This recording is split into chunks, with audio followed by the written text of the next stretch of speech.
En un cajón húmedo, cubierto de polvo y cerrado con una llave negra, aparecieron más de 200 cartas. No eran cartas cualquiera. Eran órdenes, nombres en clave y juramentos escritos a mano. Y entre esas páginas, un nombre regresaba una y otra vez como una sombra, Spartacus. Antes de que esa palabra se convirtiera en combustible para teorías locas, hubo una organización real. Existió de verdad. Y nació en una ciudad alemana, en una noche que parecía no prometer nada. Allí empezó todo.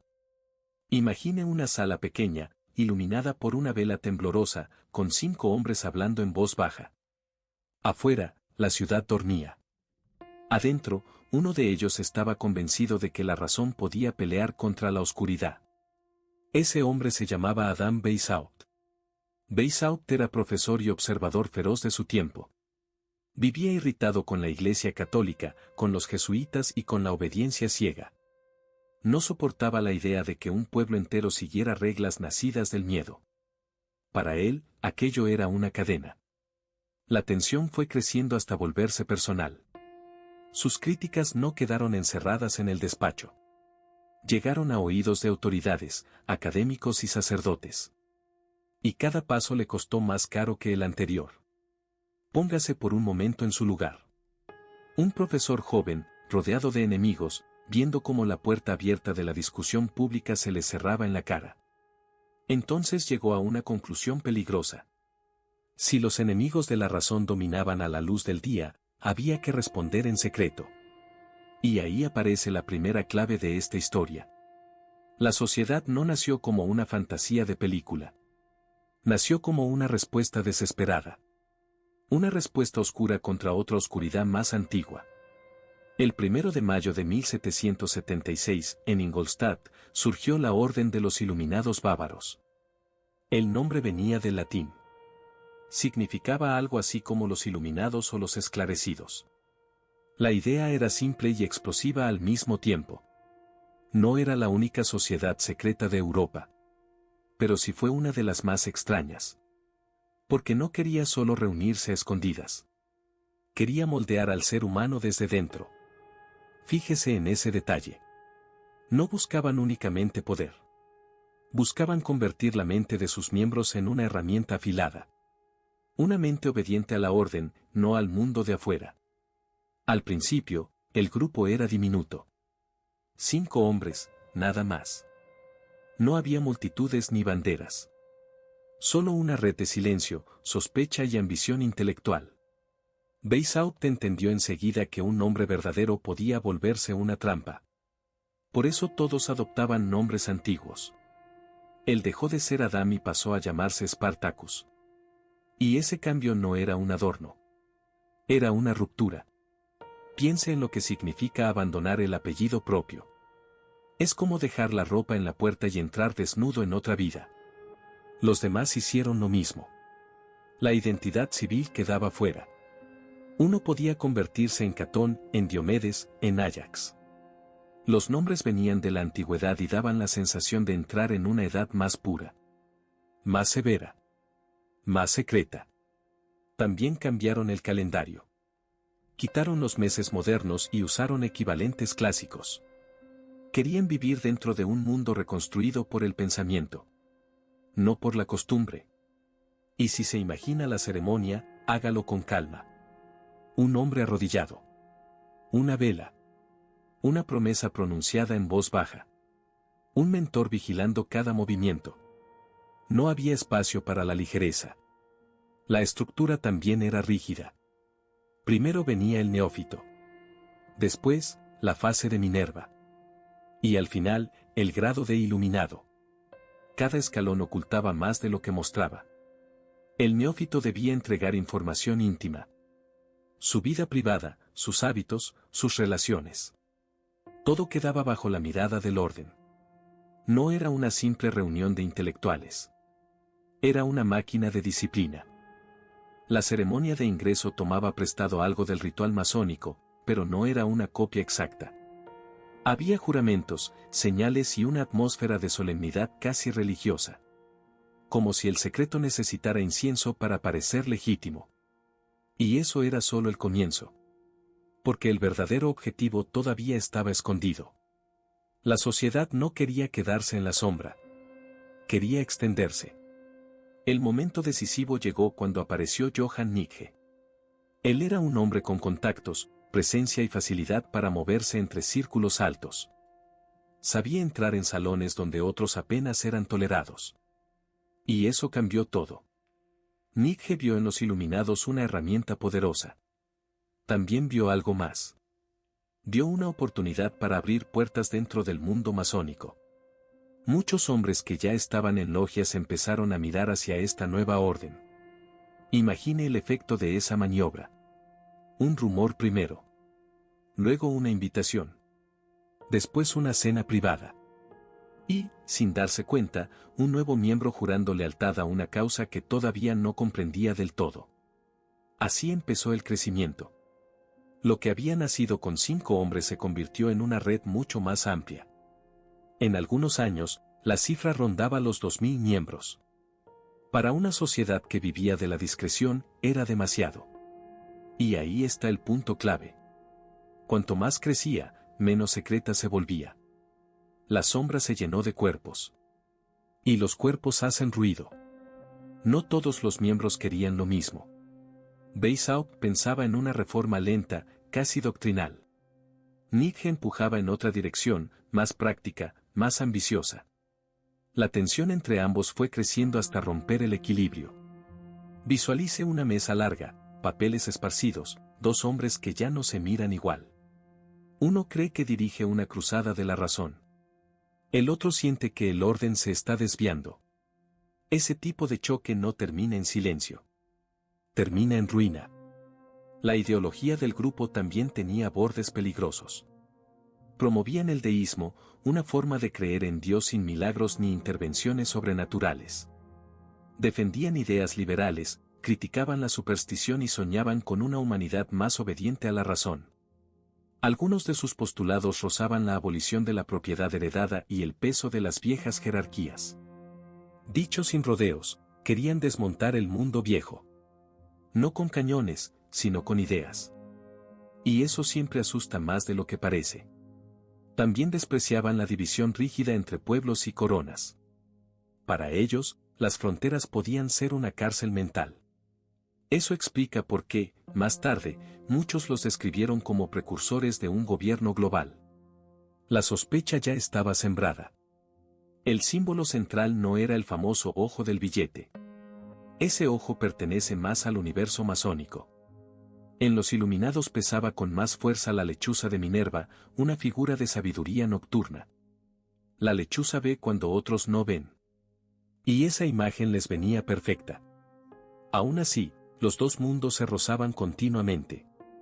Pirámides, ojos, grados, juramentos, señales ocultas. Todo parecía hablar el mismo idioma.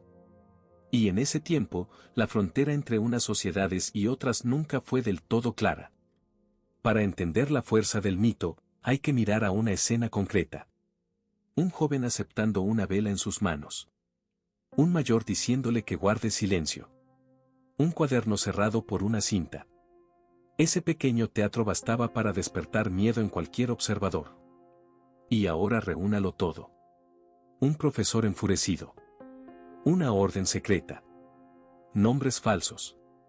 Escalones de iniciación. Contactos en círculos nobles. Ya no parece un pasatiempo intelectual. Parece una red lista para influir. Pero la red tenía una costura débil. La arrogancia. Cuando una organización secreta comienza a sentirse invencible, deja de ser secreta de verdad.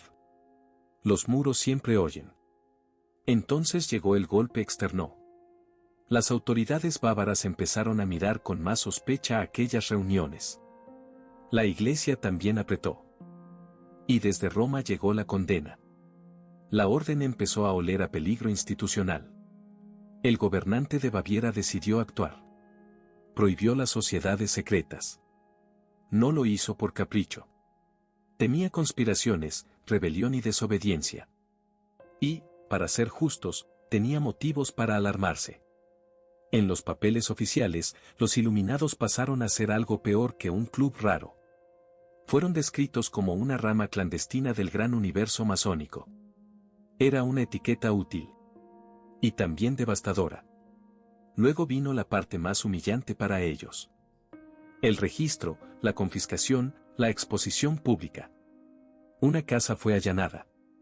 En ese lugar aparecieron las cartas. Las mismas cartas que parecían respirar bajo el polvo. Imagine la mano del funcionario levantando una hoja amarillenta. La tinta ya gastada. Las frases cortas. Los nombres en clave. Nada de eso era abstracto.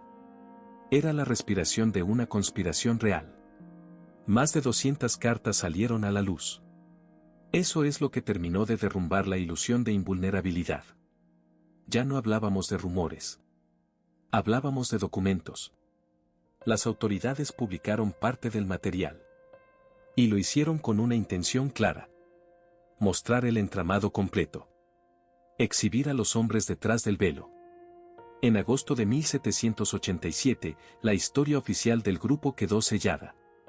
Se habló incluso de castigos durísimos, sin excluir la pena máxima para algunos miembros.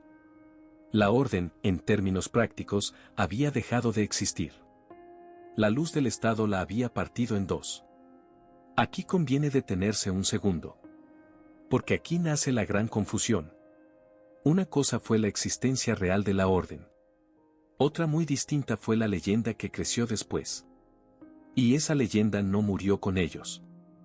La chispa de la fantasía apareció casi de inmediato.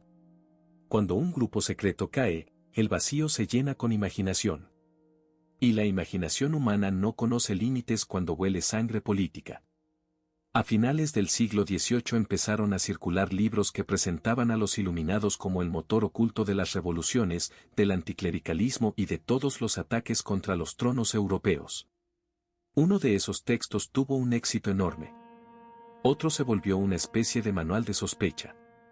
Fíjese en lo que ocurre ahí. La teoría no nace porque hubiera pruebas nuevas. Nace porque el mundo estaba ya asustado. Y en tiempos de miedo, cualquier secreto parece una explicación suficiente. Los conspiracionistas encontraron entonces una idea perfecta. Si una revuelta estallaba, había sido la orden. Si una monarquía caía, también. Si una iglesia perdía influencia, lo mismo. Todo encajaba demasiado bien. Napoleón entró después en esa maquinaria de sospecha. Algunos dijeron que pactó con ellos. Otros aseguraron que lo traicionaron cuando se coronó emperador. Y de ahí surgió una de las acusaciones favoritas, que la derrota final en Waterloo fue obra de los iluminados. La imagen es poderosa. Un emperador derrotado por una mano invisible. Pero una imagen poderosa no equivale a una prueba. Y esa diferencia importa más de lo que parece. Recuérdelo así, la orden histórica ya estaba rota cuando esas historias empezaron a circular. El mito llegó tarde. Tardó, pero entró con botas. Y, una vez cruzado el océano de la sospecha, América se convirtió en escenario ideal. La nueva república parecía joven, ambiciosa y llena de símbolos. Justo el tipo de lugar donde una mente conspirativa ve señales por todas partes. En el imaginario popular, los iluminados habrían atravesado el Atlántico y seguido trabajando desde Estados Unidos. Se dijo que influyeron en la formación del país. Se dijo también que algunos padres fundadores pertenecían a la red. Todo sonaba creíble para quien ya estaba convencido. Mire la gran iconografía norteamericana. El reverso del sello estatal. La pirámide incompleta. El ojo sobre la cima. La frase en latín que habla de un nuevo orden de los tiempos. Para un conspiracionista, eso es dinamita. Pero hay que separar dos cosas. Una es la herencia masónica, real y visible en varios símbolos de aquella época. Otra es la idea de que un grupo secreto controla todo desde entonces. La primera pertenece a la historia. La segunda pertenece al mito. Aún así, el mito sigue vivo porque se alimenta de imágenes. También del billete de $1. También de la sospecha de que las cosas grandes nunca ocurren por accidente. Y también de esa vieja necesidad de encontrar una mano detrás del telón. Algunas versiones llegaron todavía más lejos. Afirmaron que ciertos símbolos habían sido colocados como mensajes para iniciados. Incluso se dijo que el retrato de algunos billetes escondía identidades cambiadas. Son relatos que se pegan a la piel de la moneda como una mancha de aceite. Y cuesta arrancarlos. Póngase ahora frente a otro escenario. Una terminal inmensa, fría, subterránea en algunos tramos, con murales extraños y techos desmesurados. Hablo del aeropuerto de Denver. Para muchos, ese lugar parece casi una advertencia tallada en cemento. La construcción se retrasó. Costó una fortuna. Y desde el principio aparecieron símbolos inquietantes, nombres raros y espacios subterráneos que alimentaron el desconcierto. En la mente conspirativa, eso bastó para convertirlo en una sede moderna del viejo secreto. No hace falta forzar demasiado la imaginación. Un aeropuerto ya impone respeto. Si además tiene túneles, obras retrasadas y arte extraño, el salto al misterio se hace solo. Luego entran otros nombres. Reuniones privadas de élites. Puertas cerradas. Temas publicados, pero conversaciones inaccesibles. Así nació la sospecha sobre los encuentros discretos de poder económico y político. El caso del Club Bilderberg encaja perfecto en ese patrón. Reúne personas influyentes, no permite prensa dentro y alimenta la fantasía de una mesa donde se decide el mundo. Quizá no haya mejor combustible para una teoría que una sala cerrada. La puerta cerrada siempre parece culpable. Pero la lista no termina ahí. Hay otra sociedad que se repite con frecuencia en estas historias. Una fraternidad universitaria de élite, famosa por producir presidentes, jueces y figuras del poder. Su nombre circula con el peso de una contraseña antigua, Skull and Bones. No necesita demasiada explicación para entender por qué fascina tanto. Universidad prestigiosa. Ritos privados. Red de antiguos alumnos. Y luego, hombres que llegan a cargos enormes. La sospecha nace sola. En una campaña presidencial reciente, dos rivales pertenecían a esa sociedad. Cuando les preguntaron por el asunto, respondieron con cautela, sin abrir demasiado la boca. Ese silencio fue interpretado de inmediato como confirmación. En la cultura conspirativa, callar es casi una confesión. Y entonces el foco se desplaza. Ya no se trata solo de documentos del siglo XVIII. Se trata de controlar la mente. Porque quien no controla la mente, no controla la ciudad. Y quien no controla la ciudad, no controla el mundo. Por eso la cultura entra en escena. No hace falta tanques si se gobierna el deseo. No hace falta un ejército si uno puede moldear canciones, imágenes y sueños. Ese es el salto más inquietante de todos. Los conspiracionistas dijeron que la industria del entretenimiento también estaba tocada por la orden. Se mencionó a Walt Disney como figura vinculada a reuniones privadas y clubes reservados. También se afirmó que ciertos dibujos animados escondían mensajes sexuales u ocultistas. La idea prendió rápido porque mezcla inocencia y amenaza. Imagine una sala de cine, niños mirando en silencio, y detrás de las imágenes un supuesto código secreto. Esa fantasía tiene un poder enorme. Convierte la infancia en un campo minado. Y eso siempre vende bien en el reino del miedo. Más tarde aparecieron los nombres del pop. Cantantes, vídeos, escenarios, gestos con las manos, triángulos, ojos, luces. Todo podía leerse como señal. Todo podía estirarse hasta parecer prueba. Incluso se habló de mensajes al revés. Se decía que ciertas canciones escondían frases oscuras cuando se reproducían al revés. La mayoría de esas lecturas no resiste una revisión seria. Pero el rumor sigue volviendo porque es pegajoso. Y porque el público ama sentir que descifra algo prohibido. Hasta aquí, el cuadro parece gigantesco. Illuminati, masones, gobiernos, bancos, aeropuertos, artistas, universidades. La red se vuelve tan amplia que corre el riesgo de perder su forma. Y aún así, la leyenda sigue unida por el mismo hilo. Ese hilo es la idea de que nadie importante actúa solo. Siempre habría un círculo detrás. Un grupo de hombres con acceso a salones cerrados. Y, si uno acepta esa premisa, todo encaja con aterradora facilidad. Pero aquí viene el golpe de realidad. El mundo real no funciona con una sola mano. Funciona con demasiadas. Gobiernos, empresas, partidos, medios, militares, familias rivales, intereses cruzados. Cada uno empuja en una dirección distinta. Los conflictos entre países no necesitan un cerebro oculto para estallar. Basta con ambición, miedo, recursos y orgullo. Las crisis económicas tampoco requieren una sociedad secreta. Bastan deudas, errores, codicia y malas decisiones. La historia ya trae bastante caos por su cuenta. Y sin embargo, el mito persiste. Porque el ser humano prefiere, muchas veces, un villano invisible a un desastre desordenado. Un enemigo único tranquiliza más que una realidad llena de piezas sueltas. Es más fácil odiar una sombra que aceptar el caos. Vuelva un momento al principio. A esas cartas arrancadas de la oscuridad. A los nombres falsos, a las órdenes, al miedo de ser descubierto.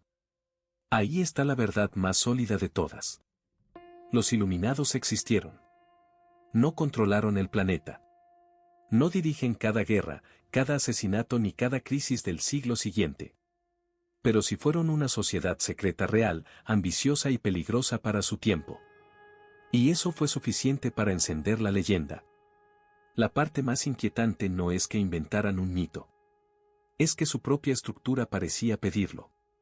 Juramentos, niveles, nombres antiguos, disciplina férrea, influencia buscada en silencio.